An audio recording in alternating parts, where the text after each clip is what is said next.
Hey everyone, Keto Dragon here, and today we're making keto pizza. Hey everybody, Keto Dragon here, and in 2009 I was 350 pounds. Keto helped me get my life back, and I'm here to help you take yours back too.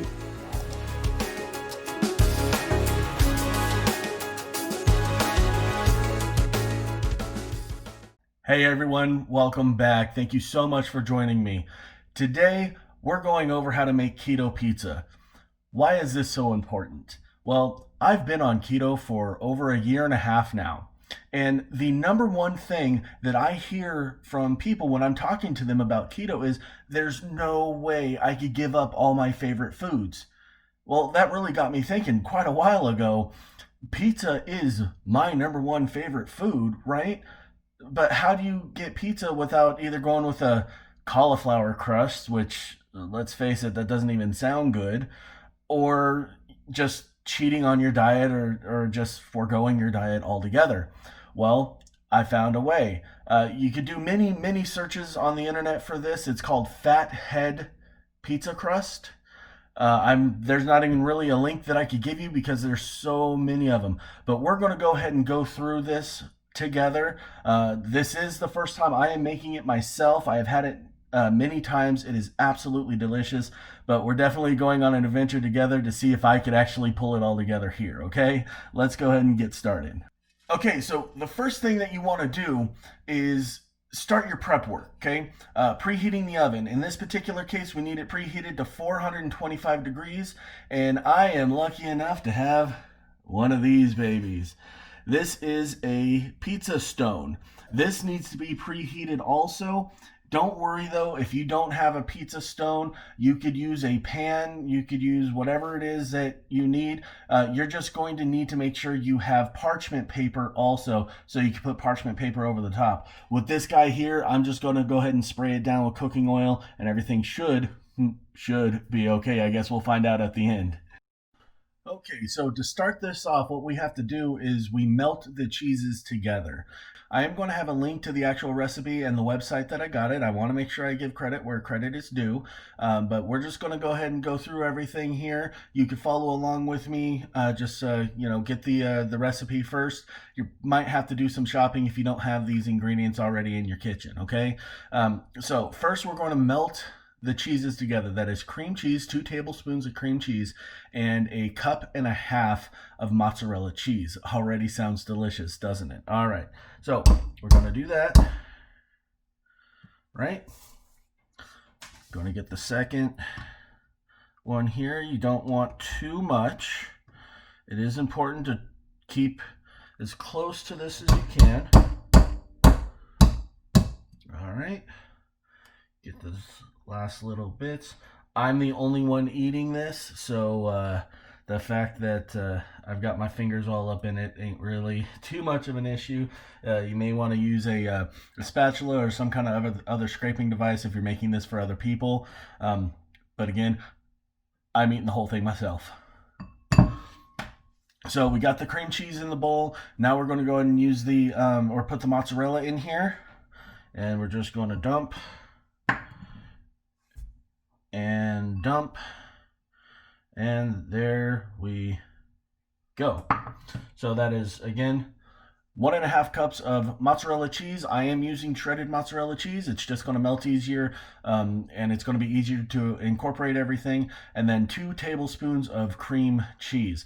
Now you can put this in a double boiler, okay, and melt it on the stovetop, but yeah, I'm just going to use the microwave. Okay, I'll be right back. And while we're waiting for that to melt, I just want to let you know that you are going to find quite a number of things here in my kitchen that are not keto friendly. I do have kids and my girlfriend who are not keto. So if you happen to find a loaf of bread in here somewhere, just know it's not mine.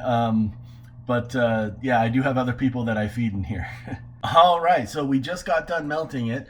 I'm going to go ahead and use a spoon and just mix it up here. Try to make sure that it's all incorporated. I microwaved it for 2 minutes. There wasn't really any instruction on how long to microwave it. Your microwave might take longer, might take shorter, but this is the consistency that we're looking for. We want it to all be like this gooey mess, but still be more like a cream cheese, like a thick cream cheese. So we got that. Now we're going to go ahead and put the whole thing in a big mixing bowl. Okay. There we go. And now we need to add the almond flour and the egg. So we're going to take 3/4 of a cup of almond flour. Okay. Again, you want to try to keep it as even as possible here. Okay. We got the almond flour in there. And then we want to crack 1 egg in it, and then we start kneading it with our hands. Okay. All right. So 1 egg. Got that in there. Okay. And just dig in there with your hands. Get it all up in there. Nice and incorporated. It is going to be a little warm because the cheese is melted, but that's exactly what you want. You want to make sure that the almond flour is fully incorporated in this. So if you need to keep picking up some of it that's falling, go ahead and do that. You want to make sure that it's all nice and even. It's got a nice and even consistency all the way through.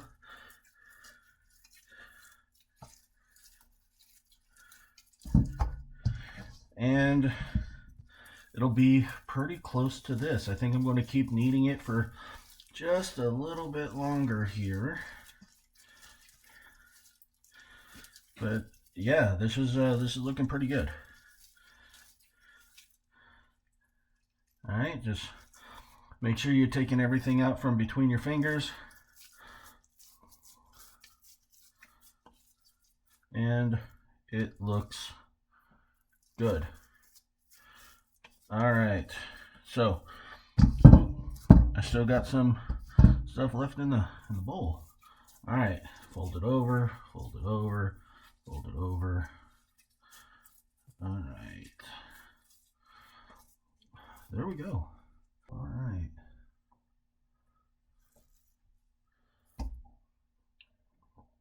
I'm going to go ahead and wash my hands. I'll be right back. Okay, so the oven's preheated. The pizza stone is nice and warm. We got our dough ready. Make sure you protect your hands. Go ahead and get that pizza stone out. You definitely want to make sure you have a something to protect your counters with. All right, so we have our pizza stone here. We're going to go ahead and spread our pizza dough over and make it into the shape that you want it to be. If you want to get creative with it and make it into the shape of Texas, it doesn't matter. Just make sure it's evenly spread out with a little bit thicker around the edges for that crust, okay? So I actually just go ahead and start with it right in the middle here, right? And you just kind of push, push, push.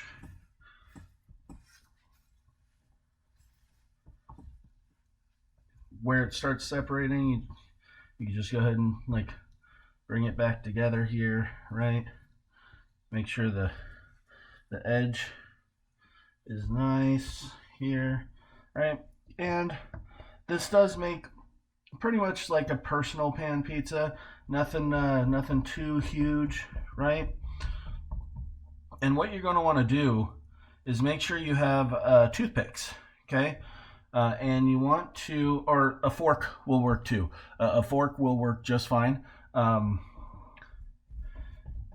Because as this cooks, especially on this preheated pizza stone, it's going to start bubbling.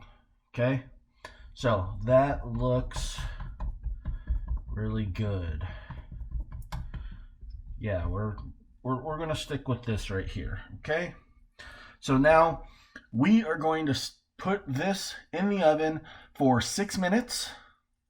After 6 minutes, we're going to open it up and pop all the bubbles again with that fork or that toothpick and put it back in there for 3 to 5 minutes. You're waiting for it to look golden brown, okay?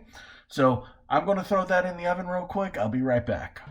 Okay, so we have about 3.5 minutes left on the first cook of the pizza dough. So let's go ahead and get started on our sauce. For my pizza, I'm going with a garlic Alfredo white sauce. So let's go ahead and get started on that, okay?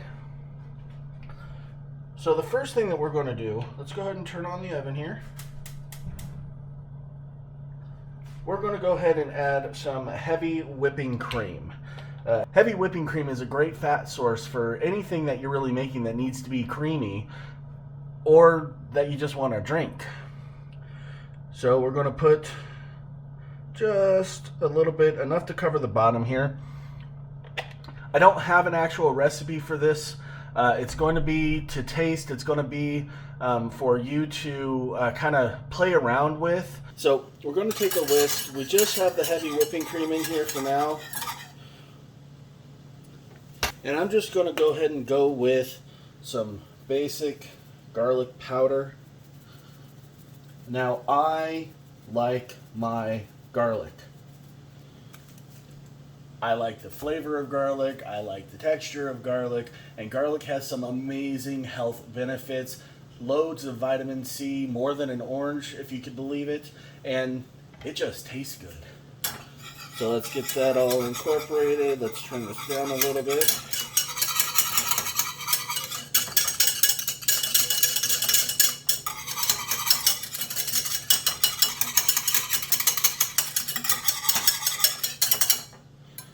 Okay, there's that. We're going to add some more fat with some cream cheese. Cream cheese, again, a good fat, as long as you don't go overboard with it and match it up with some monounsaturated fats, which I'm going to go over all that in another video for you guys, okay? All right, we're just going to take a nice healthy chunk here. All right, that was actually the timer. Let's go ahead and check on that pizza dough. Oh yeah, that's looking wonderful. Let's go ahead and pop some of these bubbles and put it back in there for a bit. So now that we have the cream cheese in there, we're going to go ahead and make sure that that's all incorporated too. And as you can tell, I'm not making a whole lot of this because we don't need a whole lot. The pizza isn't that big. Now, if you're trying to feed a family of 4 with this recipe, you know, double up everything for the pizza dough and double up the recipe for your Alfredo sauce.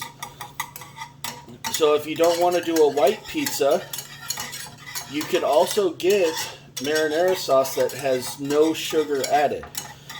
Your best bet there is your Whole Foods, your Sprouts, or whatever local store you might have in your area that will carry things like that.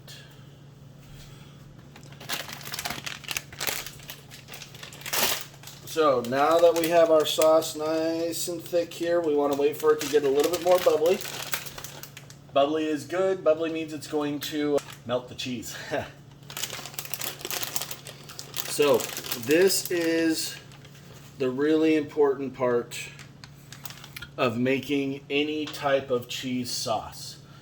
You need to slowly sprinkle the cheese into the sauce while you're stirring it. It has to be done that way or your cheese is going to break, it'll be clumpy, and just overall it's not going to turn out all that good.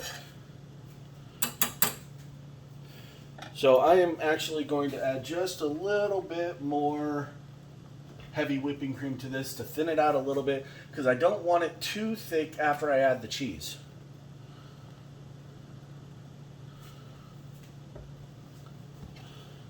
Alright, let's go ahead and stir this up. Alright, that is looking a lot better. Now, we're going to start sprinkling this cheese in here. Keep stirring. Keep stirring. Super important that you don't stop stirring once you get the cheese in there until you can tell that the cheese is fully incorporated.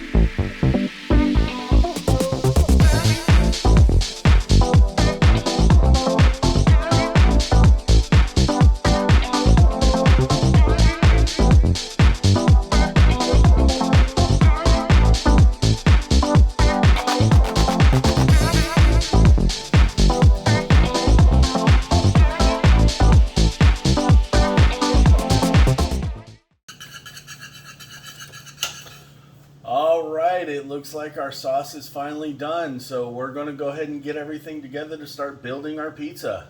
So now we have our sauce done and we have our pizza crust finished.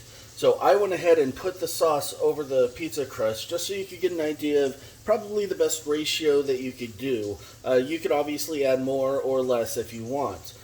So let's start putting some toppings on. Now, of course, you make your pizza the way you want to make it. I don't recommend pineapple. Now, I know that's some huge debate right now as to, if you're a decent person, if you like pineapple on your pizza. I love pineapple on my pizza, but it's not keto. So, I find other ways to make my pizza really, really good to my particular taste. You're probably going to see something on here that doesn't quite make sense, but you don't have to add it. So the first thing that we're going to do is we're going to put a lot more mozzarella cheese. It's pizza. I like extra cheesy pizza. So we're going to put that on there, spread it around. Okay, and I do put multiple layers of cheese on my pizza. So this is a thin first layer. Yep. All right, so now we got pepperoni. It's a good food for us, okay? We've got 14 grams of fat. And the great part about that is only 5 grams of that are saturated fat. That means the rest is polyunsaturated fat or monounsaturated fat, which is what we really want. And 1 net carb per serving, and a serving is 16 slices. I don't think we're going to put 16 slices on here just to make sure that there's room for everything else. So 1, 2, 3, 4, 5, 6, 7, 8. All right, so we have half a serving. So we just added half of a net carb. Ooh. All right, now olives. Monounsaturated fat. Again, I am going to be posting a video about the differences between fat and why it's so important for us keto people to concentrate and keep an eye on the types of fat that we're taking in. But for now, just know monounsaturated fat and olives are your best friend. Okay? So we're going to throw some olives on here. Normally I would take the time to slice them, or I would buy them sliced already. But in this particular case, I didn't want to. And these were olives that I already had in my cupboard. So we're going to use these. Alright, so I think this is good here, right? I could always add more later if I want. And I pre-cooked up some breakfast sausage. I know you're probably thinking breakfast sausage. Yeah, breakfast sausage on a pizza is amazing. If you've never tried it, try it. I promise you, you will be thanking me. And if you didn't already come back and subscribe and like my videos, you will once you try this on a pizza. Alright, so we're putting that. Got our sausage. Uh-oh, runaway sausage. Okay. We got our sausage on here. Now, for that ingredient that I kind of figure I'm going to get some real big questions about avocado salsa. Now, avocados are a wonderful form of monounsaturated fat. I also like a little spice to just about everything that I eat. So this right here is an amazing way to add some monounsaturated fat to your diet. Let's take a look. We got 4.5 grams of monounsaturated fat per 2 tablespoon servings, and we're only looking at 2 net carbs. For 2 tablespoons, that's a lot. I'm not going to be putting that on here. So for the fat that you get, it's definitely worth the extra little bit, especially if you're watching your carbs throughout the rest of the day. And of course, I can't open it. So let's go ahead and just dab just a little bit on here for some flavor. There we go. That was probably a tablespoon. So again, big whoop. I added all of 1 additional net carb to this. And I am going to put the breakdown of the nutrition fact in the description below. I just don't have the math right now. If I did a good job on this dough, from what I've had before, it tastes so similar to regular pizza dough, to the pizza dough that you are accustomed to. So I just added another layer of cheese on here. We are going to go ahead and put this back in the oven until that cheese is all nice and melty. Then we're going to cut it open and taste it, all right? I'll be back with you then.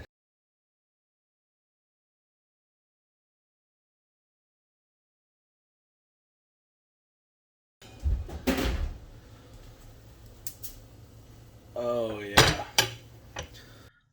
Well, I'm happy with that for sure. Now let's let it cool down just a bit. We'll go ahead and cut it open. We'll do a taste test. We'll go from there. It's all done. I have it cut on a plate, and it's time to taste it. All right, let's see which one. All right, there we go.